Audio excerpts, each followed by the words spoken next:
Yes, hello everyone. जब भी कोई अमेंडमेंट्स आते हैं तो आप लोग बहुत पैनिक करने लगते हैं कि एज इफ सब कुछ चेंज हो गया, सब कुछ बदल गया। So let me give you a comfort and let me also give you the good news. ऐसा कोई बड़ा स्ट्रेटेजिक अमेंडमेंट इस बार नहीं हुआ है, बट ये वीडियो आप जरूर देखेंगे because this will give you a confidence that whatever we have done in the class, उसी में हल्के माइनर चेंजेस करने से आपका काम हो जाता है। Students who could not clear unfortunately, और students who have taken tuitions in advance, तो अब उन्होंने अपनी जीडीपीडी ऑलरेडी क्लासेस देख ली होगी, बट थोड़ा सा आपको चेंजेस इनकॉर्पोरेट करना है वीडियो देखते हुए। तो आइए हम पहले कंपनीज एक्ट के अमेंडमेंट्स के बारे में बात करते हैं। ये पीडीएफ और मेरे कुछ नोट्स अगर आपको चाहिए आप मंगवा लीजिएगा। पीडीएफ वैसे यूट्यूब लिंक के जी ड्राइव में भी हम लोग वहां पर अटैच कर दे रहे हैं। ओके, सबसे पहला अमेंडमेंट अगर मैं बोलूं तो स्मॉल कंपनी के डेफिनेशन में आया है। स्मॉल कंपनी का डेफिनेशन आप जानते हैं कि हर 2-3 साल में परिवर्तित होते जा रहा है। It's always changing. So what is the change if you see this definition, और रादर ये पीडीएफ में अगर आपको दिख रहा होगा, the paid up capital and turnover figures, जो स्मॉल कंपनी जिस पर ट्रिगर होता है वो मतलब माना जाता है कि स्मॉल कंपनी, वो चेंज हो गया। सर आप क्या बोलना चाह रहे हैं? Just have a look. तो मैं रिवीजन के संग अपने रेफरेंस आपको अपने बुक्स में भी लेकर चलूंगा ताकि आप और अच्छे से समझ सकें कि किस पेज में हमारे बुक में चेंजेस आपको करते रहना है पढ़ते वक्त। तो let us go to the definition zone and I think we are here. Okay, small company, जब हम लोग डेफिनेशन सेक्शन 2 क्लॉज 85 में पढ़ते थे, स्मॉल कंपनी एक प्राइवेट कंपनी होती है जिसका पेड अप कैपिटल पहले बोलते थे शुड नॉट एक्सीड 2 करोड़, वो अब आप बोलोगे paid up capital should not exceed 4 crore, या 4 करोड़ हो गया है। एंड यानी सेकंड क्राइटेरिया भी चेक कर लेना, turnover should not exceed 40 crore. ये चेंजेस आप अपने किताबों में पढ़ते वक्त कर लोगे अगर किसी ने एडवांस में ट्यूशन ले लिया। सर मेरे बुक में ऑलरेडी 4 and 40 और आपने पढ़ाया भी 4 and 40 है, very good, no nothing to worry. But जिनके पहले ट्यूशंस ले लिए गए थे they will make this change into in your books. तो स्मॉल कंपनी एक प्राइवेट कंपनी है जिसकी paid up capital maximum 4 crore and turnover maximum 40 crore. और ये टर्नओवर हम लास्ट प्रीसीडिंग फाइनेंशियल ईयर की बात कर रहे हैं। और कई बार ये सेटिस्फाई होने के बावजूद आप स्मॉल कंपनी नहीं होते। मतलब एग्जाम में केस स्टडी बहुत फेमस है, private company, paid up capital 3 crore, turnover 30 crore, still you are not a small company. Why sir? Because if you are a holding subsidiary, थोड़ा सा रिवाइज भी करा दे रहा हूं, if you are a section 8 company, if you are a company or body corporate under special act, you are not a small company। तो ये usually problem कब होता है? जब अमेंडमेंट्स आते हैं ना, स्टूडेंट्स सिर्फ फिगर्स के पीछे दौड़ते हैं और उनको पता है पेपर सेट करने वाले को कि अभी इनके इमोशन से खेलना बहुत अच्छा रहेगा। 39 crore and 3.9 crore, paid up capital 3.9 देगा, टर्नओवर 39 करोड़ देगा, और आप कॉन्फिडेंस में होंगे मैंने अमेंडमेंट क्लास कर लिया था यूट्यूब चैनल से, 2 चैनल से मैंने किया है। बट इमोशन से खेलकर आपको इस पुराने चीजों पर क्वेश्चन दे देगा कि in spite of the fact that you are satisfying the private company satisfying the criteria of paid up capital as well as turnover, you are not a small company. If you are a holding company or a subsidiary company of any company, or you are a section 8 company, or you are a body corporate under any special act, हो सकता है आप NBFC हो तो भी आप फिर small company नहीं माने जाएंगे even if this criteria is satisfied. तो this calls for one correction. जब भी लोग पास्ट एग्जाम गाइडलाइन आंसर्स या सजेस्टेड आंसर्स इंस्टीट्यूट के मैथ से देखते हैं, प्लीज चेंज ले आइएगा। ये चीज अब आपको अपने पुराने सोल्यूशंस में फिगर्स कई 2 करोड़ 20 करोड़ के अनुसार दिया हुआ है, उसके पहले 50 लाख और 2 करोड़ था। तो don't send me the image, आपने तो ये पढ़ाया है, सोल्यूशन तो वो है। Be confident those were old figures के हिसाब से सॉल्व किया गया था, रॉन्ग नहीं किया इंस्टीट्यूट ने, उस समय वही था, but now the figures have changed, so you have to give the new one. Okay, so this was the first thing which we wanted to discuss. The next amendment, ये amendment पुराना है, not so called amendment, ये 2021 का है। इन्होंने फिर से अपने इंस्टीट्यूट वालों ने अपने अपने आंसर्स में डाल दिए थे, नथिंग ग्रेट। ये रेक्टिफिकेशन ऑफ नेम से रिलेटेड कुछ था, इसमें कुछ भी नया नहीं है। We have already incorporated in our notes, so I am not going into this again. मैं कुछ अच्छे चीजों पर आऊंगा। प्राइवेट प्लेसमेंट के बारे में, प्राइवेट प्लेसमेंट में एक अमेंडमेंट आया है, मैं उससे लेकर, अगर आपके पास ये नोट्स हैं तो आप नोट्स में भी देख सकते हैं ये क्या अमेंडमेंट क्या बोलना चाह रहा है। This is an amendment related to private placement. Now before I go into private placement, मैं एक बार प्राइवेट प्लेसमेंट के कॉन्सेप्ट्स को आपको स्मार्टली रिवाइज भी कराकर फिर अमेंडमेंट दिखाऊंगा, so that you understand what is the main thing which has been changed. Yes, look here, हमारे किताबों में आ जाइए, जहां पे भी प्राइवेट प्लेसमेंट हम बोलते थे, please come to that zone. When I say this word, private placement of any type of security, I means private placement of equity, debentures, any convertible preference shares, any type of security. जब private placement हम बोलते हैं तो ये number बहुत famous है, और ऐसे गंदे मार्क्स आने से मार्कशीट को प्राइवेट ही रखना पड़ता है, हमने याद भी किया था। So private placement section number 42 read with the rule 14 of the prospectus and allotment of securities rules. Okay. इसमें होता क्या है प्राइवेट प्लेसमेंट में, आप कुछ सिलेक्टेड लोगों को प्राइवेट प्लेसमेंट पे ये सिक्योरिटी देते हैं। It's opposite of public issue. जब हम पब्लिक इशू लेके आते हैं, you know what happens, prospectus circulate किए जाते हैं, पर प्राइवेट प्लेसमेंट में the offer is given to a select group of persons. What happens here, please देखो लैंग्वेज ध्यान से, लोग है ना ये चार्ट को जानते ही नहीं, अमेंडमेंट क्या है वो भी बता रहा हूं 1 मिनट बाद ही। एक बोर्ड रेजोल्यूशन पास किया जाता है, कंपनी पास 5 में नाम रिकॉर्ड करता है कि जिनसे बातचीत हो गई है, जो लेने के लिए रेडी है हमारे सिक्योरिटीज को, पहले पास 5 में उनके नाम रिकॉर्ड होते हैं। Within 30 days of recording फिर उनको सर्कुलेट होता है PAS 4 private placement offer letter. But before circulating आपको एक बीआर या एसआर पास करवा के, सॉरी मतलब बीआर एसआर, बीआर तो पास हो ही गया था, एसआर पास करा के आरओसी के पास एमजीटी 14 में जमा दे दिया होना चाहिए। लोग ये स्टेज जानते ही नहीं है।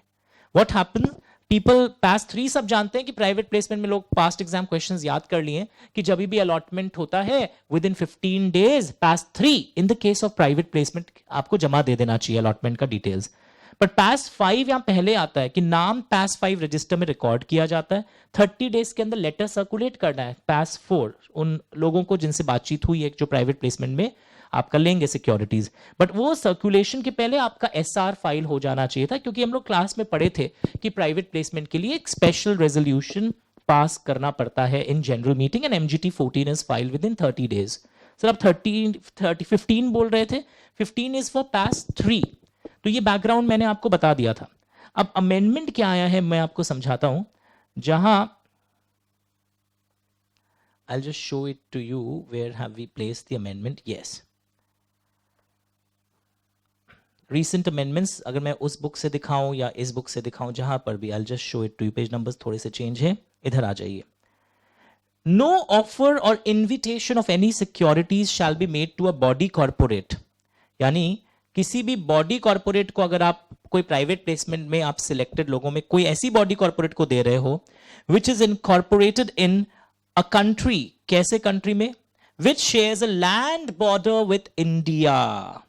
This is the very important line कि जो जो कंट्रीज हमारे से लैंड बॉर्डर शेयर करती है, या आप अलॉट कर रहे हो, एक और एक इंक दिखा रहा हूं आपको, आप अलॉट कर रहे हो एक ऐसे नेशनल को, यानी कोई इंडिविजुअल को भी आप दे रहे हो, और वो इंडिविजुअल एक ऐसे कंट्री में रहता है जो इंडिया के साथ लैंड बॉर्डर शेयर करता है।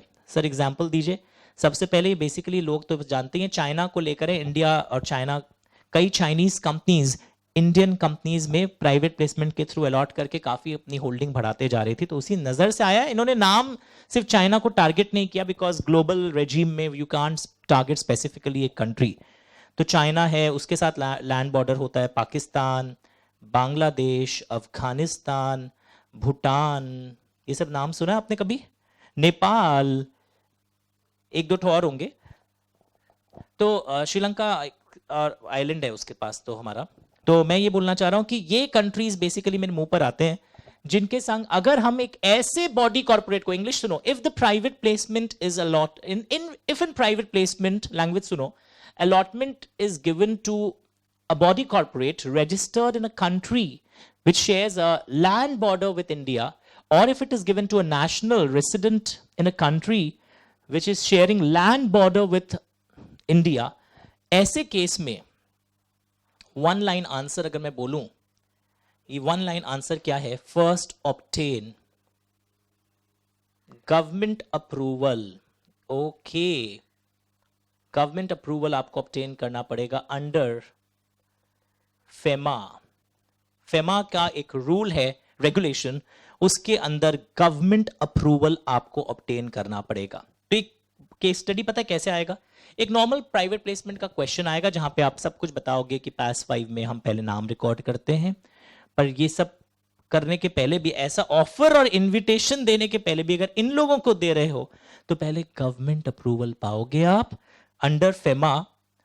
लैंग्वेज लिखा आपने, प्लीज तोड़ तोड़ के लिखिएगा इस तरह कि नो ऑफर और इन्विटेशन, यानी कि if you are planning to give offer or invitation under private placement route to a body corporate in a country sharing land border with India or to a national sharing land border with India, first obtain government approval under FEMA. उसके बाद FEMA में ये rules का नाम लिखना, non debt instruments rules 2019। Because जब India में आप पैसा लगाते हैं ना फॉरेनर्स, एक होता है FDI, वैसे यहाँ पे कई कई रूल्स होते हैं, एक होता है FPI, फॉरेन पोर्टफोलियो इन्वेस्टमेंट्स, वो सब FEMA में पढ़ोगे। And attach the same with the private placement offer cum application letter. So ये कौन सा लेटर होता है? पास 4 में जो लोगों को लेटर सर्कुलेट होता है उसके संग गवर्नमेंट अप्रूवल अटैच कर देना कि देखिए हमने गवर्नमेंट अप्रूवल पा लिया है। यानी कि ऑब्टेन फेमा के कौन से रूल्स में? Non debt instruments, because this is not debt, ये तो इक्विटी है ना। Non debt instruments,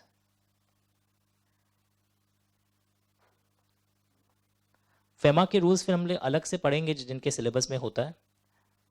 and attach with PAS 4। And what is PAS 4?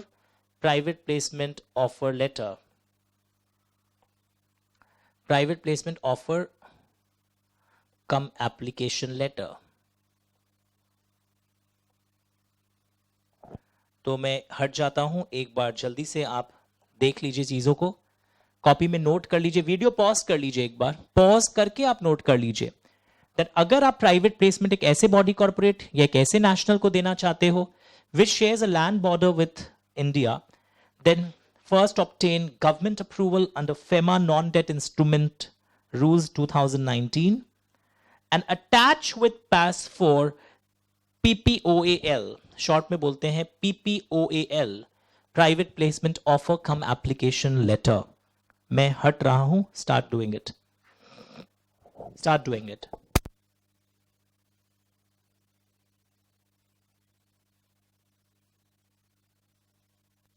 Language पे कमांड रखना, इसलिए मैंने PPAOL को पहले समझाया कि PPOAL कौन से स्टेज में पनपता है, that I have tried to show you before going further.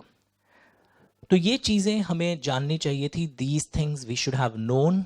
हम लोग बहुत दिन से इन चीज़ों के बारे में पहले भी पढ़े थे, and now the small changes we are incorporating. तो CA, CS, CMA जो भी कंपनी लॉ पढ़ते हैं, ये चेंजेस सभी को करना पड़ता है, दी सबके सिलेबस में है ये changes. I'll wait for 10 more seconds. I'll wait for 10 more seconds. Please do it.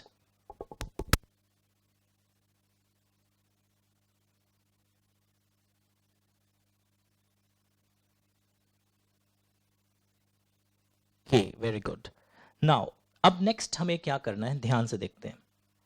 Next हमें क्या करना है। नाउ इसी प्राइवेट प्लेसमेंट में एक चीज है तो पुराना, पर अभी तक इस पे से क्वेश्चंस नहीं आया, that's why I am repeating again. जैसे हम लोग बोलते हैं कि जब भी हम लोग प्राइवेट प्लेसमेंट लेकर आते हैं हमें एक स्पेशल रेजोल्यूशन पास करना पड़ता है। जुलाई में लाया, किया, सितंबर में लाया, फिर किया, पर 2 जगह एक्सेप्शन था। एक तो नॉन कन्वर्टिबल डिबेंचर्स जब हम प्राइवेट प्लेसमेंट बेसिस पे लाते हैं, एक SR भी सफिशिएंट हो सकता है, we don't have to file SR again and again. NCDs में तो कई बार BR से भी काम चल जाता है अगर वो 181C के लिमिट्स को क्रॉस नहीं कर रहे हैं। I have explained in the class. एक और चीज, इस पे भी क्वेश्चन आना बाकी है। सपोज मैंने जुलाई में क्वालिफाइड इंस्टीट्यूशनल बायर्स को प्राइवेट प्लेसमेंट रूट के अंदर कुछ अलॉट किया है, मैं सितंबर में फिर इनको अलॉट करना चाह रहा हूं प्राइवेट प्लेसमेंट रूट के अंदर। तो QIBs के केस में भी only 1 SR in financial year is sufficient. ये अमेंडमेंट क्यों बोल रहा हूं? क्योंकि ये अमेंडमेंट आने के बाद अभी तक एग्जाम में आया नहीं। तो usually they have the tendency कि 2 साल 3 साल पहले वाले अमेंडमेंट को पूछना, क्योंकि इनको पता है लैंड बॉर्डर वाला तो सब पढ़ के गए इस बार, और ये वाला बीच में आप भूल गए। तो QIBs में भी जब आप क्वालिफाइड इंस्टीट्यूशनल बायर्स, एग्जांपल याद है banks, mutual funds, foreign institutional investors, इनको जब आप प्राइवेट प्लेसमेंट बेसिस पर करते हो, बार बार आपको SR पास नहीं करना पड़ता है। ये आप क्लास में पढ़े थे ना, क्लास में पढ़े थे, करना पड़ता है। बट अभी फिर अमेंडमेंट भी क्लास में पढ़े थे, 1 SR is also sufficient for QIBs। अगर आप जो पहली बार उनको अलॉट कर रहे थे तो बोल रखे थे आप कि इस साल में और भी अलॉटमेंट्स QIBs को आएंगे। Okay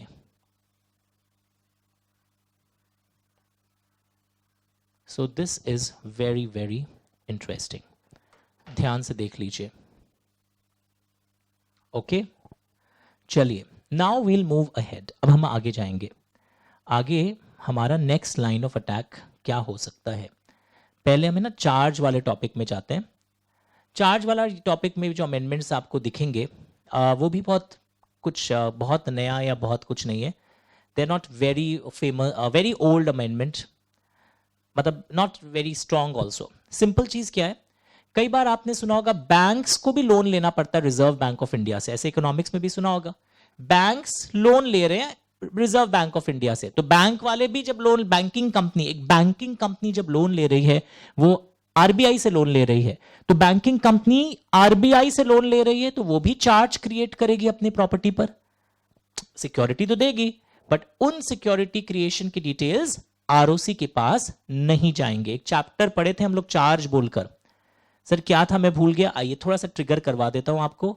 if you haven't revised for a very long time, look at the screens, थोड़ा सा जस्ट अ सेकेंड, मैं चार्ज नाम के चैप्टर पे जाऊंगा।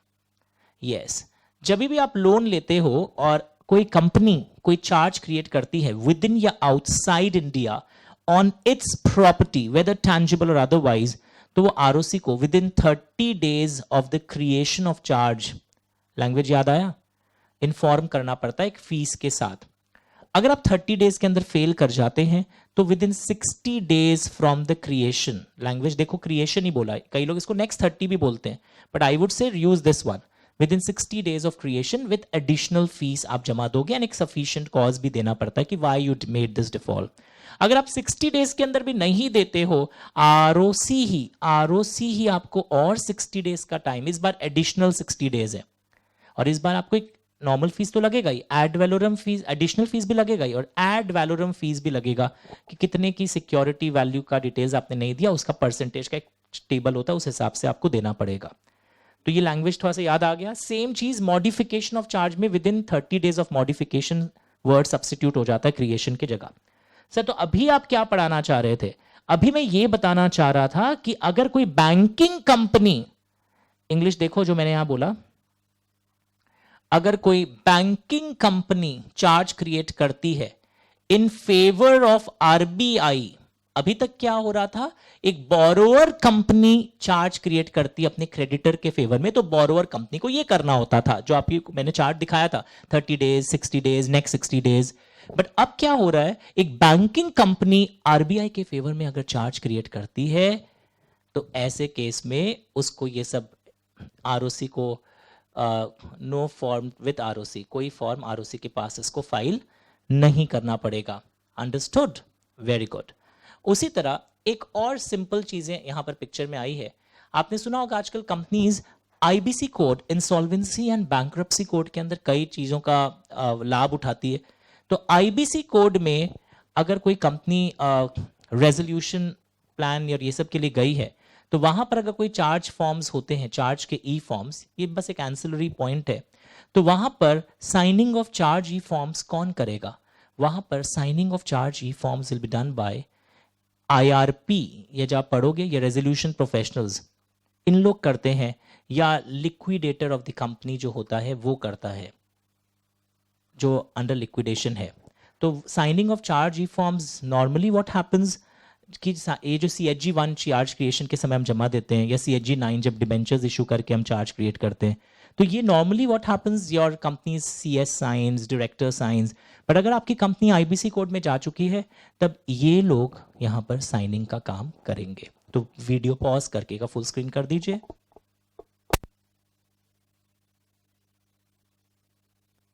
ओके, तो जब भी आप इसको घर में देख रहे हो, और ये सेम चीज़ें मैंने अपने नए बुक्स में भी चार्ज वाले चैप्टर में शायद एंड में ऐड करवा दिया है, अगर किसी को नया बुक इन दिनों मिला हो, जहाँ पर ऐसा समरी चार्ट था, वहाँ पे एंड में हमने अपनी किताबों में भी डलवा दिया, नए किताबों में, और वो जो CS इंस्टीट्यूट अपने वो जो RTP MTP अमेंडमेंट शीट्स निकालती है, वहाँ तो ऑलरेडी सर्कुलर वाइज सब कुछ आया हुआ है। Same thing you find it here also, as well as in your respective thing. So 4 chapter में ये हमें एक एक्स्ट्रा चीज आज जानने को मिल गई। Okay, what else sir? 4 chapter के अमेंडमेंट के बाद एक हल्का सा सुपरफिशियल अमेंडमेंट आप बोल सकते हैं। चैप्टर डिपॉजिट्स आप पढ़ोगे एक दिन, कई लोग पढ़ चुके हैं पेन ड्राइव में, डिपॉजिट्स बोल के एक चैप्टर है, वहाँ पर एक हल्का सा चीज हमें देखने को मिलता है, very cosmetic change, nothing technical as such. एक let me go to deposits chapter in my book also, so that you can understand the impact in a better वे।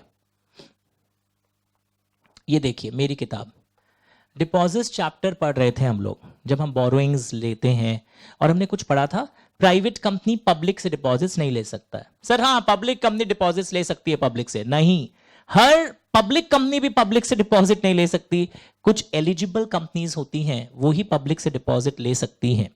तो सर प्राइवेट कंपनी डिपॉजिट्स किससे लेगा? Private company deposits share holders से ले सकता है, up to 100% of paid up capital free reserve securities premium, और उनको कुछ चीजें जो लंबा लिस्ट होता है वो सब कंप्लाई करने की दरकार नहीं है, उनकी लाइफ बहुत ईजी होती है। प्राइवेट कंपनी जब शेयर होल्डर से लेते हैं, पब्लिक कंपनी भी शेयर होल्डर से ले सकती है ये वाला सेक्शन कंप्लाई करने के बाद। ओके, फिर सर डायरेक्टर्स से पब्लिक कंपनी ले सकती है क्या? वो तो प्राइवेट कंपनी भी ले सकता है। प्राइवेट कंपनी तो डायरेक्टर्स के रिलेटिव से भी ले सकता है, डायरेक्टर से भी ले सकता है, बट पब्लिक कंपनी सिर्फ डायरेक्टर से जब लेता है तो वो एग्जेम्प्टेड डिपॉजिट्स माना जाता है। प्राइवेट कंपनी के केस में दोनों कवर्ड है। मैं पूरा डिपॉजिट चैप्टर रिवाइज नहीं करा रहा हूं, फिर थोड़ा सा ट्रिगर कर रहा हूं कि आखिर डिपॉजिट चैप्टर में बोरोइंग्स की बातें होती हैं, और फिर एक लिस्ट होता है। क्या लिस्ट होता है? कुछ कुछ डिपॉजिट्स है ना एग्जेम्प्टेड डिपॉजिट्स माना जाएगा, और यहां से भविष्यवाणी फिर से भारी मात्रा में क्वेश्चंस आएंगे। Every term nowadays it has been fixed. Deposits एक कंपल्सरी क्वेश्चन 1 में रिफ्लेक्ट हो ही जाता है। अगर मैं पिछले टर्म की भी बात करूं, डिपॉजिट्स कंपल्सरी क्वेश्चन में था, तो डिपॉजिट्स के मेरे वीडियोस जरूर देखिएगा प्लेलिस्ट कॉलम से। तो नाउ अभी मुझे क्या बताना है आपको, इधर देखिए। तो ये डिपॉजिट्स के बारे में हमने बहुत कुछ यहां ट्रिगर किया है। What I want to explain, ये जो पूरा डिपॉजिट्स में एक कॉन्सेप्ट था, अगर आपने मेरा बुक देखा हो कभी, every company shall file DPT3 with ROC on और बिफोर 30 जून एवरी ईयर। हर साल 30 जून के पहले ये जाना पड़ता है ROC के पास।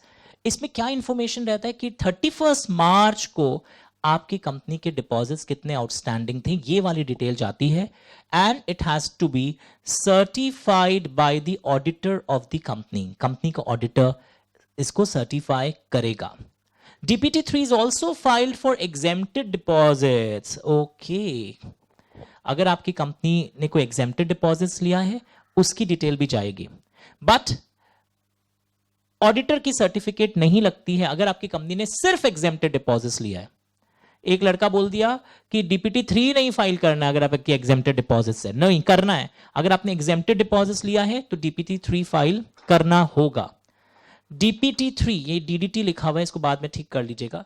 DPT3 is not required from government companies, उनको नहीं देना पड़ता है।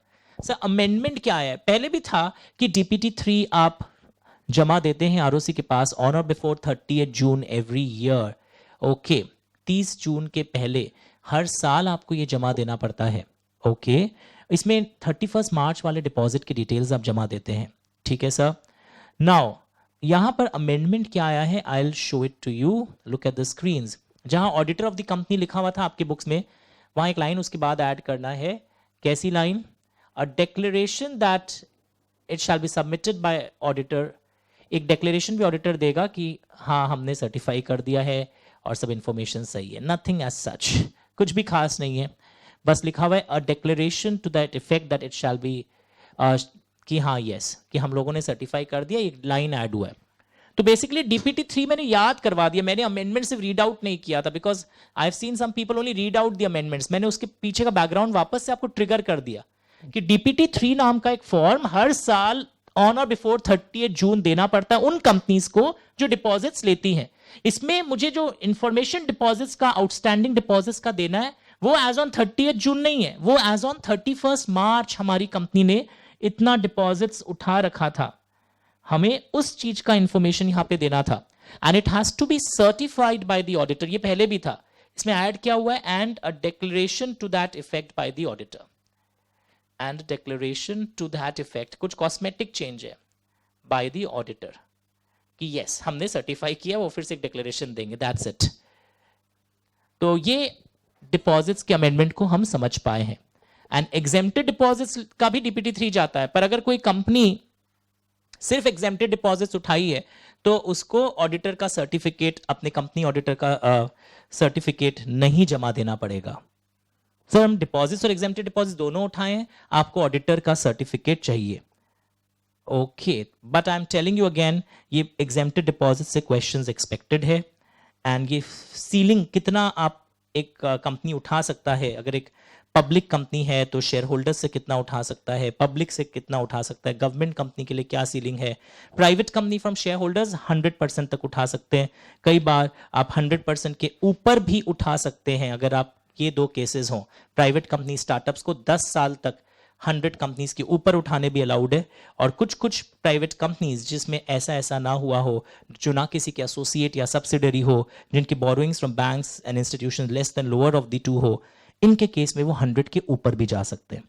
एंड पता है आइसिंग ऑन द केक, इतना कुछ पढ़ लेते हैं और एग्जाम में कई बार आता है एक क्वेश्चन हाउसिंग फाइनेंस कंपनी के एंगल से, बैंकिंग कंपनी के एंगल से, एनबीएफसी के एंगल से.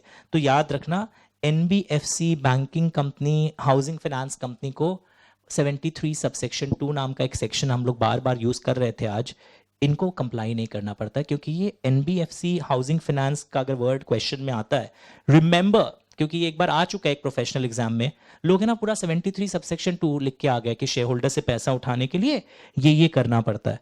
ये फर्स्ट लाइन में 73(1) में लिखा हुआ है banking, NBFC, housing finance companies ही एग्जेम्प्टेड है, उनको शेयर होल्डर से पैसा उठाने के लिए ये सब नहीं करना पड़ेगा. उनको सिर्फ एक ओआर, बाकी कंपनीज को क्या करना पड़ता है, OR in GM and lot of other conditions, जो यहाँ पे कुछ सर्कुलर देना पड़ता है शेयर होल्डर्स को, circular maintenance of liquid assets करना पड़ता है, 20% of the deposits maturing during the next financial year. ये सब मैंने आपको सिखाया था. एक बार फुल पेज करिए. जो लोग थोड़ा सा ट्रिगर मैं हेल्प कर रहा हूँ, ये अमेंडमेंट नहीं है, बट थोड़ा सा एक रिविजन एस्पेक्ट भी यहाँ पर जोड़ दिया हूँ. These are very important things जो यूजुअली हम लोग भूल जाते हैं. नजर डाल लीजिएगा.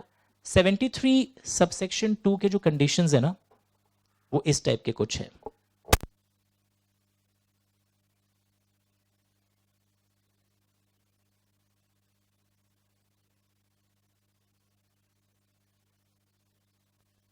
Start doing, everyone. Hurry up.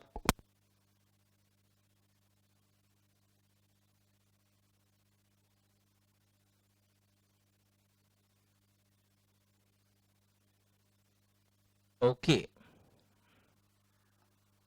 लोग ये डिपॉजिट्स वाला फिगर पे है ना के क्वेश्चंस आते हैं, यूजुअली भूल जाते हैं. Please observe this, video pause करके देख लीजिएगा. ये अमेंडमेंट नहीं है, पुरानी चीजें जो मैंने टच किया ना, try to ignite lot of things जो डिपॉजिट चैप्टर में आपसे भूल हो सकती थी. चलिए लेआउट.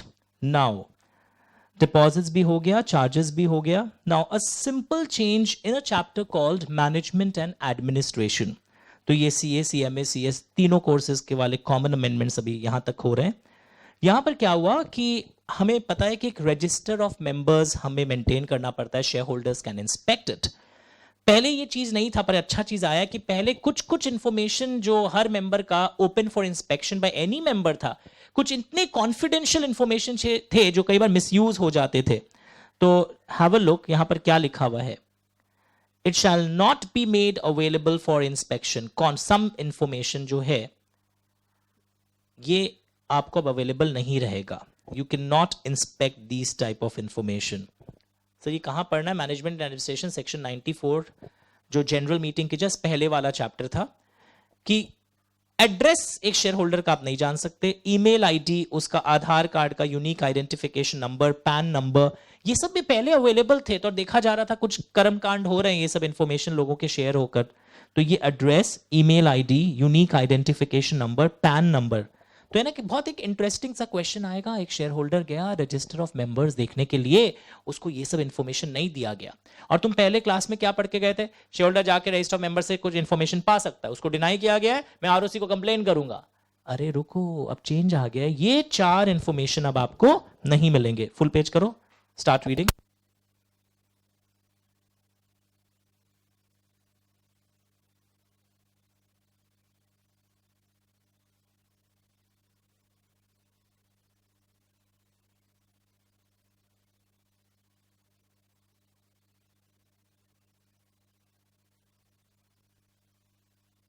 पॉज कर करके प्लीज नोट करते रहिए। सर ये कहाँ मिलेगा आपकी बुक में, I will just show it to you. अगर आप बहुत दिन पहले पढ़े हो, भूल गए हो, तो देखिए मैंने आरटीपी और ये अमेंडमेंट्स को ना बहुत वो मोनोटोनस ढंग से रिकॉर्ड नहीं किया कि इंस्टीट्यूट की लाइंस को मैं पढ़ दूं और आपको पूरा उसके अंदर ले जाकर मैंने दिखाया। ये देखिए, अगर आप मेरे से पहले पढ़ते थे, एक ऐसा चैप्टर था management administration, yes sir.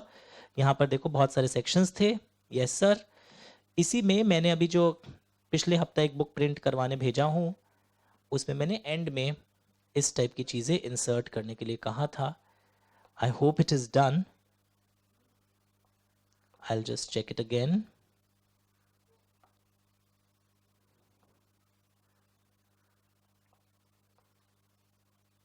Yes, recent, या सेकेंड पेज में डाल दिया, रीसेंट अमेंडमेंट्स बोलकर कुछ मैंने, कि ये इंफॉर्मेशन अब जहाँ चैप्टर शुरू हुआ है ना रजिस्टर ऑफ मेंबर्स, कि ये इंफॉर्मेशन 4 इंफॉर्मेशन अब अवेलेबल फॉर इंस्पेक्शन नहीं रहेगी। अब एक चीज अमेंडमेंट का नहीं है, पर मुझे लग रहा है आने वाले टर्म्स में बहुत इंपॉर्टेंट है, ये बेनिफिशियल ओनर्स जो होते हैं ना, तो रजिस्टर्ड शेयर होल्डर्स को बताना पड़ता है कि मैं रजिस्टर्ड शेयर होल्डर हूं पर बेनिफिशियल ओनर कोई और है। कंपनी को MGT 4 में 30 डेज के अंदर बताना है। बेनिफिशियल ओनर भी कंपनी को MGT 5 में बता देगा। अंडरस्टूड, ये सारी चीजें हमने सुनी थी पहले भी। और SBO, significant beneficial owner, please सुनिए, यहां से क्वेश्चंस आ सकते हैं, या अमेंडमेंट्स नहीं है।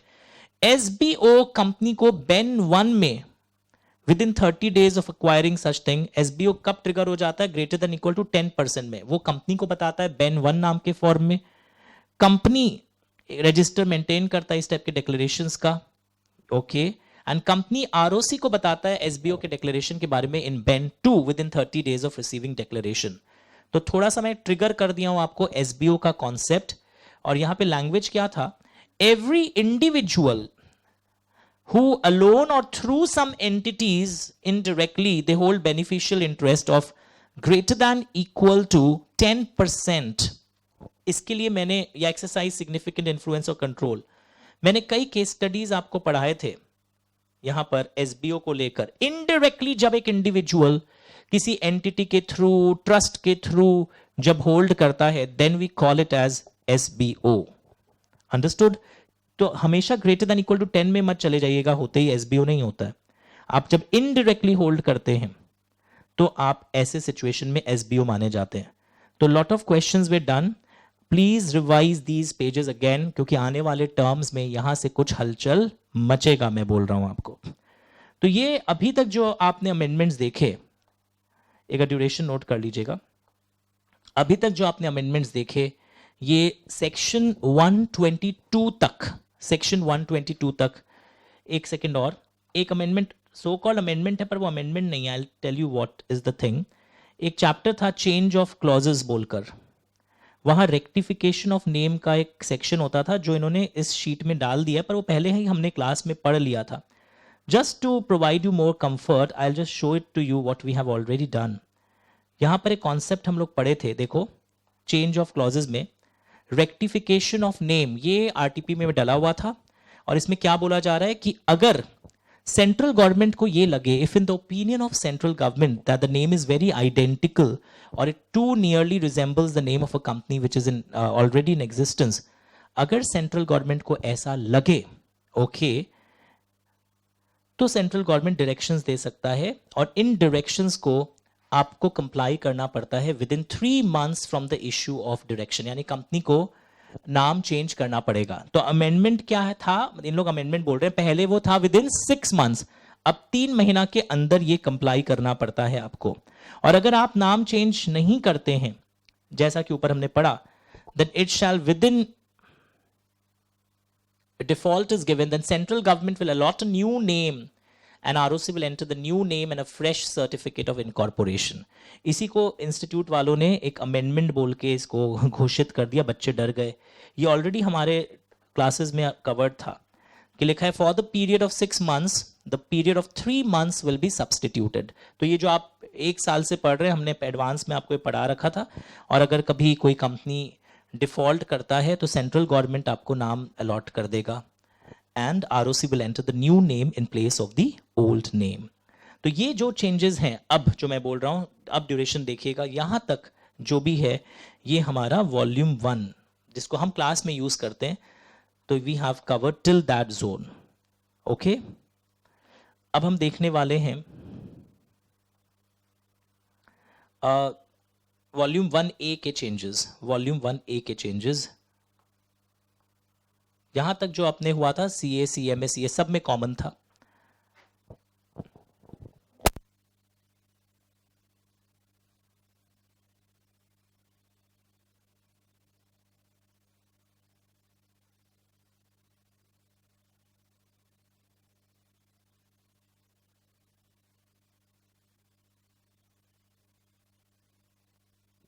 Yes, we are back again. Now, volume 1A में क्या चेंजेस आए हैं? लोग डर रहे हैं, sir what are the changes in volume 1A? जब मैं बात करता हूं ये chapter called CSR, have you heard about these words? And another famous chapter is your accounts, जिसको आप लोग सेक्शन 128 के नाम से जानते हैं। तो इन 2 चैप्टर में चेंजेस है। डिविडेंड के चेंजेस ऑलरेडी क्लास में इनकॉर्पोरेटेड थे, कोई चेंज ऐसा सच है ही नहीं। CSR एंड अकाउंट्स नाम के चैप्टर में चेंजेस है। एंड एक और जोन बनता है, आप ऑडिट में पढ़ते हो, कंपनी ऑडिट में, सेक्शन 138 से 148। गुड न्यूज, वहां इस टर्म में कोई चेंज नहीं है। सेक्शन 138 से 148 कोई चेंज नहीं है। Now let us come to accounts zone, that is section 128। ये छोटे छोटे चेंजेस आपको यहां पर दिखेंगे, सम लाइंस। अगर आपके पास PDF यूट्यूब में G ड्राइव में आप देख रहे होंगे, वहां तो दिख ही रहा होगा। And these are some small changes. So when I use the word accounts chapter section 128, तो ये क्या चीजें हैं? जैसे यहां पे देखो, एक तो थोड़ा सा चेंज है, एक्सेसिबल इन इंडिया के बाद एट ऑल टाइम्स वर्ड जुड़ा है, मैं समझाऊंगा। पीरियोडिक बेसिस वर्ड की जगह अब डेली बेसिस वर्ड आया एक जगह, मैं दिखाऊंगा। एंड एक नया क्लॉज इंसर्ट हुआ है कि where the service provider is located outside India, the name and address of the person in control, उसका नाम लिखना है। सर ये हो क्या रहा है? I'll just show it to you. If I'm able to get my volume 1A, अगर मुझे मिल जाए तो volume 1A, yes, I think this is the correct one. Yes. एक बार आइए मिलकर देखते हैं हम लोग। Volume 1A, yes. अगर आप मेरी बुक यूज कर रहे थे पहले, अकाउंट्स ऑफ कंपनीज, वैसे तो इंस्टीट्यूट के उस PDF को मैंने अटैच कर ही दिया। हम लोग एक बात पढ़ते थे, can books of accounts be kept in electronic mode? और अब यस नो नहीं बोलोगे अब आप ऐसा लैंग्वेज। हम लोग बोलते थे yes, books of accounts can be kept in electronic mode if the provisions mentioned in the rules are satisfied. जैसे क्या लिखा हुआ है? The books of accounts and other relevant papers maintained in electronic form will remain accessible in India at all times. ये नया word जुड़ा है, तो आप अपने नोट्स में ये वर्ड ऐड कर सकते हो। It will remain accessible in India at all times. पहले भी accessible मतलब all times ही होता था, बट अभी बहुत स्पेसिफिक हो गया। बुक्स अगर आप इलेक्ट्रॉनिक फॉर्म में रख रहे हैं तो it will be accessible, it will be usable, it will be retained in the same format in which it was originally generated. The information will be displayed in a legible form. There should be a proper system for storage retrieval of the records as the audit committee or board decide. ये सब learn करना पड़ता था. और एक amendment क्या आया है यहां पर आप देखोगे, एक तो ये एट ऑल टाइम्स, सॉरी एक वर्ड आया है एट ऑल टाइम्स, और एक चीज यहां पर आप क्या देखोगे जो नया वर्ड जो जुड़ा है, अगर द बैकअप रखने पड़ते थे of books of accounts which you are in electronic mode in servers physically located in India. यानी कि बोलते हैं कि बैकअप जो रखोगे बुक्स का, पहले था कि अगर आप इलेक्ट्रॉनिक रिकॉर्ड्स रख रहे हो तो backup should be in the servers physically located in India. इसको प्रैक्टिस करना. और अब इस पे क्वेश्चन आएगा, आप बैकअप 3-3 महीने से लेते हो, तो पहले तो पीरियोडिक बेसिस अलाउड था, but now the word is daily basis. यानी this word daily basis is the new arrival. कि बैकअप जो है वो सर्वर्स पर रखे जाएंगे physically located in India on a daily basis. This word is a new word, remember this. तो ये अमेंडमेंट आपने किया होगा. उसके बाद पहले था कि कंपनी वाले को आरओसी को बताना पड़ता हर साल कि name of the service provider, IP address of the service provider, location of the service provider. अब एक नया क्लॉज क्या जुड़ा है, ये भी न्यू अराइवल है, जो मैंने अपने नोट्स में भी डाला है. एक न्यू अराइवल ये था, एट ऑल टाइम्स वर्ड जो था, बस ये वर्ड न्यू अराइवल था. पीरियोडिक बेसिस की जगह डेली बेसिस हो गया. And where the service provider is located outside India, okay, the name and address of the person in control of the books and other books and papers in India. India में कोई ऐसे आदमी का नाम बताओ जो पर्सन इन कंट्रोल होगा. चाहे आप, अगर आपका लैंग्वेज क्या लिखा हुआ है, I am reading it out again, where the service provider is located outside India, कि जो आपको सर्विस प्रोवाइड कर रहा है वो फॉरेन सर्विस प्रोवाइडर है जो बुक्स अकाउंट्स मेंटेन में हेल्प कर रहा है. द नेम एंड एड्रेस कोई इंडिया वाले व्यक्ति का होना चाहिए जो इन कंट्रोल हो इन चीजों के, बुक्स ऑफ अकाउंट्स के. This is the new thing. And वो जो ऑडिट, एक अकाउंटिंग सॉफ्टवेयर की बात हो रही थी, अगर आप इलेक्ट्रॉनिक फॉर्म में रख रहे हैं, इस बार ये आएगा, तो अकाउंटिंग सॉफ्टवेयर में वो ऑडिट ट्रेल का फीचर होना चाहिए. No one can tamper your this records and everything. तो ये 1 अप्रैल 2023 से अकाउंटिंग सॉफ्टवेयर वाली बात अब कंपलसरी हो गई है. Remember this. Are you understanding? तो moral of the story, at all times word नया है, डेली बेसिस आपका backup servers physically located in India में आना चाहिए. एंड अगर सर्विस प्रोवाइडर जिसका एड्रेस आप आरओसी को देते थे वो अगर इंडिया के बाहर है, तो इंडिया में किसी ऐसे शख्स का नाम वाम दीजिए जो कंट्रोल में रखता हो चीजों को. और अकाउंटिंग सॉफ्टवेयर वाली बात भी अब आंसर में डालोगे जब आप बात करोगे can books of accounts be kept in electronic form. तो this is a very very important question, याद रखिएगा. द लास्ट अमेंडमेंट जो इस जोन में बहुत हड़कंप मचा रहा है, पहले तो देखो यही चीज मैंने भी आपको मार्क करवाया था, तो जो लोग इससे देख रहे हो उनको भी कंफर्ट मिलेगा. एंड जो वो रनिंग बुक में इनकॉर्पोरेट करना चाहते हो चेंजेस, सेम चीजें यहां पर भी लिखी हुई है. तो मैंने डबल एंट्री काम किया कि बच्चा घबराए नहीं कि नोट्स में कहां इनकॉर्पोरेट करना है, सर से तो पढ़ चुके थे, तो मैंने उसको अपने नोट्स में भी इनकॉर्पोरेट करके आपको दिखाया where you should. You can rewind it and again incorporate. Last, CSR के बारे में कुछ छोटी छोटी चेंजेस हुई हैं, छोटी नहीं बड़ी चेंजेस हुई हैं, एग्जाम में आपको इंपैक्ट आएगा. तो आइए मैं CSR का चैप्टर ना रीडिजाइन किया हूं, मैं आपके व्हाट्सएप ग्रुप में या इसी में CSR वाला चैप्टर रूपल जी फिर से डाल देंगे अलग से निकाल के, पूरा बुक नहीं दरकार है. CSR वाला चैप्टर क्योंकि हमने नोट्स बनाते समय रीडिजाइन किया है, सो आई वांट कि CSR चैप्टर बच्चों को फिर से मिल जाए, अमेंडमेंट वाला, रीडिजाइंड वाला. CSR में देखो, CSR कब मैंडेटरी होता है? हर कंपनी के लिए नहीं, अगर इन तीनों में से एक भी नेटवर्थ या आपका टर्नओवर या आपका नेट प्रॉफिट्स, ये सब फिगर्स अगर पिछले साल आपका क्रॉस हो तो CSR लगेगा. और एक लाइन हम लोग पढ़ते थे कि एक बार अगर आपको CSR लग जाता था, पहले लाइन था, तो आप 3 साल तक फंसे हुए रहते थे. यानी CSR ऑब्लिगेशन आपकी निकलना चाहो तो 3 साल लगातार इनमें से कोई पॉइंट सेटिस्फाई नहीं होना चाहिए. वो क्लॉज ही हट गया. इसलिए मैंने पहले इसको नए नोट्स में डाला फिर काटा. इसका इंपैक्ट क्या हो रहा है? This clause has been removed. यानी अब CSR एप्लीकेबिलिटी के लिए, मेरी बात ध्यान से सुनो, क्योंकि जो लोग पुराना सोल्यूशन या वीडियो सुनेंगे उसमें मैंने ही पढ़ाया था, 10 मिनट और लग जाता था पढ़ाने में. Thank god to institute, not institute, parliament के रूल्स में चेंजेस आ गए MCA के द्वारा कि अब सिर्फ पिछले साल का देखना है. पुराने सॉल्यूशंस हमारी किताब में और इंस्टीट्यूट की किताब में क्या था, आप अगर एक बार कवर हो गए, अब नेक्स्ट 3 साल तक भी सीएसआर में कवर्ड रहोगे, चाहे आपका नेटवर्थ 500 करोड़ ना हुआ हो, टर्नओवर 1000 करोड़ ना हुआ हो, तो भी आप रहते थे। पर अब सिर्फ पिछला साल का देख देख कर सीएसआर एप्लीकेबिलिटी डिसाइड होगा। और अगर आपको एप्लीकेबिलिटी याद हो तो मिनिमम 2% आपको करना पड़ता था of the average net profits made during the 3 immediately preceding financial years. Are you getting this everyone? ये आपको देखना पड़ता था पहले। और एक चीज और, ये सीएसआर के लिए एक सीएसआर कमिटी बनाना कंपलसरी हो जाता था अगर अगर आपकी इनमें से कोई भी एक ट्रिगर हो जाता था तो you had to make CSR committee, it was compulsory. Committee में कितने डायरेक्टर्स होते थे वो सब अभी मुझे नहीं बताना। अमेंडमेंट क्या हुआ है, वेरी इंपॉर्टेंट अमेंडमेंट, नोट्स आपको मैं अटैच करवा दूंगा, ये मार्क्ड वाला ही अटैच करवा दूंगा कि सीएसआर वाला पोर्शन काट के रूपल जी डाल देगी।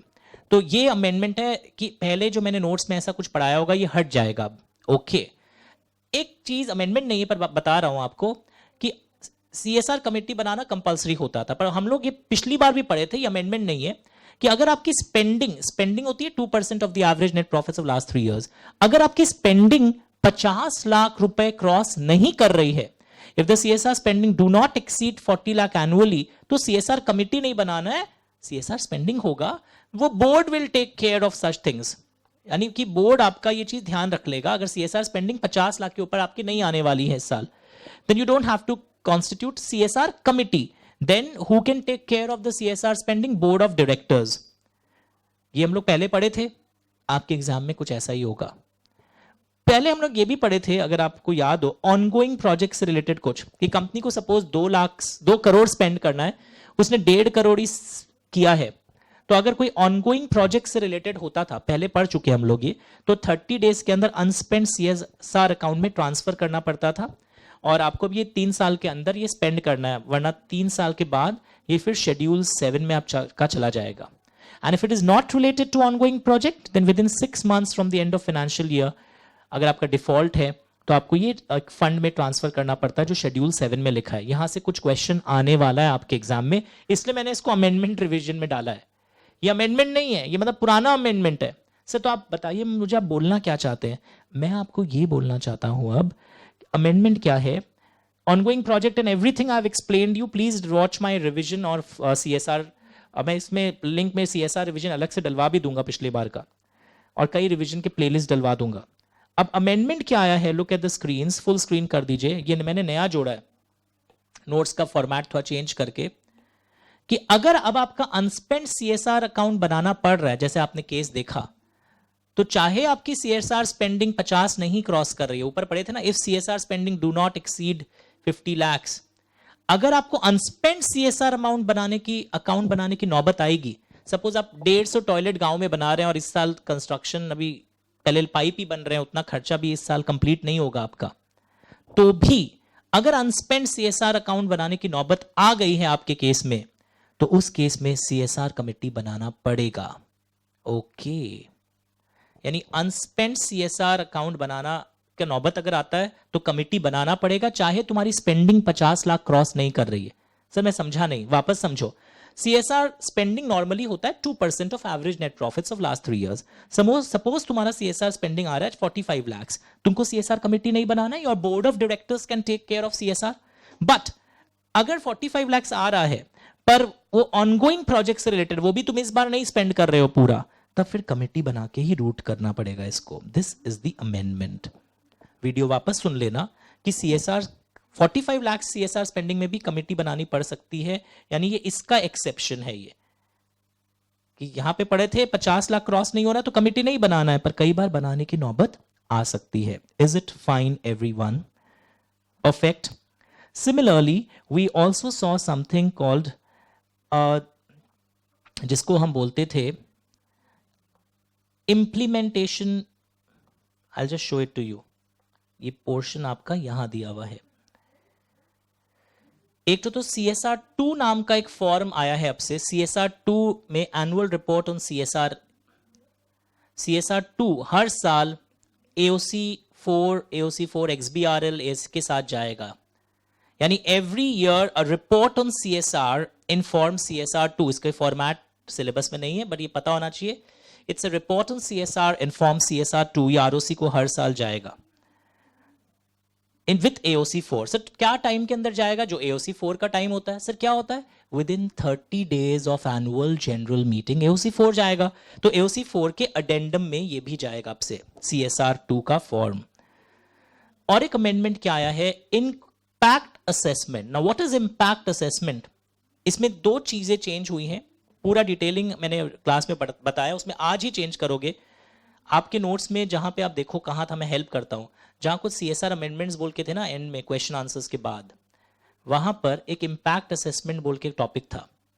वहां पे क्या चेंज आया देखो कि इम्पैक्ट असेसमेंट का मतलब क्या है कि तुम बोल रहे हो मैं 150 टॉयलेट बना रहा हूं, इतना कुछ कर रहा हूं, बहुत खर्चा कर रहा हूं, तो उसको ही पहले देखना पड़ता है कि एक्चुअल में कोई बेनिफिट हो रहा है क्या. तो गवर्नमेंट ने क्या बोला, जिस भी कंपनी की एवरेज CSR ऑब्लिगेशन 10 करोड़ और मोर हुई है पिछले 3 सालों में, एवरेज CSR ऑब्लिगेशन, एवरेज बोल रहा हूं, उनको एक इंपैक्ट असेसमेंट करवाना है थ्रू एन इंडिपेंडेंट एजेंसी. यहां से क्वेश्चंस आएंगे अपने CSR प्रोजेक्ट्स का, उन प्रोजेक्ट्स का जिसकी आउटले 1 करोड़ और मोर हुई हो, उन प्रोजेक्ट्स का जिसकी आउटले कम है वहां नहीं, एंड उन प्रोजेक्ट्स को कंप्लीट हुए हुए 1 साल हो गया हो. क्योंकि 1 साल के पहले इंपैक्ट नहीं पता चलेगा कि बेनिफिट हुआ क्या इतने सारे टॉयलेट्स बना के गांव में या स्कूल बनाकर. तो जिन प्रोजेक्ट्स के आउटले 1 करोड़ एंड मोर हो, first condition. Second condition, project को कंप्लीट हुए हुए 1 साल हो गया, उनका इंपैक्ट असेसमेंट, क्या बेनिफिट हुआ है ऐसे प्रोजेक्ट का, उनका उस प्रोजेक्ट्स का इंपैक्ट असेसमेंट एक इंडिपेंडेंट एजेंसी हो सकता है, चार्टर्ड अकाउंटेंट हो, वो करवाना है. और ये रिपोर्ट बोर्ड को देंगे, और ये report annual report on CSR जो अभी पढ़े थे उसके साथ एनेक्स भी होगी, इंपैक्ट असेसमेंट की रिपोर्ट. तो ये जो इंपैक्ट असेसमेंट करवाने के लिए जो खर्चा लगेगा, वो खर्चा आप CSR के रूप में क्लेम कर सकते हैं. पहले भी था इसमें. अब क्या था? पहले था इट शैल नॉट एक्सीड 5% और 50 lakhs which ever is less. अब क्या लैंग्वेज आ गया? इट विल नॉट एक्सीड 2% और 50 lakh whichever is higher. Full page करिए. This is the amendment zone. ये फिगर बेस्ड अमेंडमेंट है. जो इंपैक्ट असेसमेंट पे खर्चा हो रहा है, it will not exceed 2% of the total CSR expenditure. 5 की जगह 2 करोगे. Impact assessment number 1 and 2, this is most important. कौन से प्रोजेक्ट के लिए होगा? जो CSR प्रोजेक्ट 1 करोड़ का हो. Wrong answer. एंड कंप्लीट हुए 1 ईयर हो गया हो, ये भी रॉन्ग है. ये CSR इंपैक्ट असेसमेंट उन कंपनियों को करना है जिसकी एवरेज CSR स्पेंडिंग 10 करोड़ है, और वो भी इन प्रोजेक्ट्स के लिए करेंगे. और ये प्रोजेक्ट रिपोर्ट बोर्ड को देंगे, फिर CSR रिपोर्ट के साथ एनेक्स भी होगा. और ये खर्चा जो आप इंपैक्ट असेसमेंट बोर्ड हम एजेंसी को इतना पेमेंट दिए, वो इतना तक ही आप दे सकते हो. 2% of the total expenditure for that financial year और 50 lakh rupees whichever is higher. Please amend. पहले विच एवर इज लेस था, पहले 5 था. चेक करिए.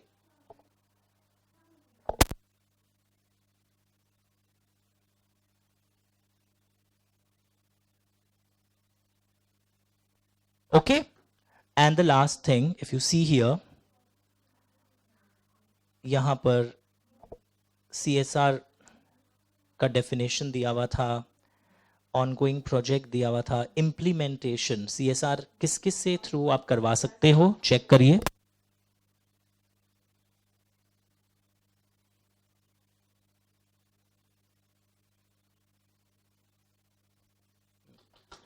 देखिए लेआउट. CSR आप किसके थ्रू करवा सकते हो? आप कंपनी के थ्रू करवा सकते हो, और कंपनी ट्रस्ट के थ्रू करती है, याद आया, सोसाइटी के थ्रू करती है, और वो ऐसा ऐसा केस हो सकता है. तो अमेंडमेंट कुछ नहीं है सर, है ना, आप इंस्टीट्यूट ने देखा, मैंने 6 लाइन अमेंडेड है, पूरा सेम कॉपी कर दिया. बस एक ये हुआ है कि जिस ट्रस्ट या रजिस्टर्ड पब्लिक ट्रस्ट या रजिस्टर्ड सोसाइटी, वो section 10 of income tax act वाली भी हो सकती है. पहले इनकम टैक्स एक्ट के ऑलरेडी 2 नाम दिए हुए थे, section 12A and 80G. Now they have added section 10 of income tax act. तो पहले भी लोग इसको याद नहीं करते थे. या एक ऐसा ट्रस्ट हो सकता है जो सेंट्रल गवर्नमेंट स्टेट गवर्नमेंट के द्वारा स्टैब्लिश हो, पहले भी था अभी भी था. यानी अमेंडमेंट सिर्फ इस लाइन को लेकर हुआ है बस. तो no such magical impact, just a cosmetic change. तो ये हो गए आपके वॉल्यूम 1 एंड वॉल्यूम 1A के अमेंडमेंट्स। वॉल्यूम 1 सीए में inter, CA inter, CS executive सबके लिए था। Volume 1A and 1 CA and CS के लिए है। एंड अभी और अमेंडमेंट्स 1B में कोई अमेंडमेंट्स नहीं है। सीएस वालों के और अमेंडमेंट्स होते हैं, वो अलग से आएंगे उनके लिए वॉल्यूम 2 का। बट यहां तक जो भी मैंने अभी करवाया है सीए इंटर स्पेसिफिकली, उनके तो सब कुछ कवर्ड हो गया है। सीएस का अभी भी एक पोर्शन पेंडिंग है और सीएमए वालों के लिए सिर्फ वॉल्यूम 1A पर था, बिकॉज 1 तक था। 1A is in CMA finals.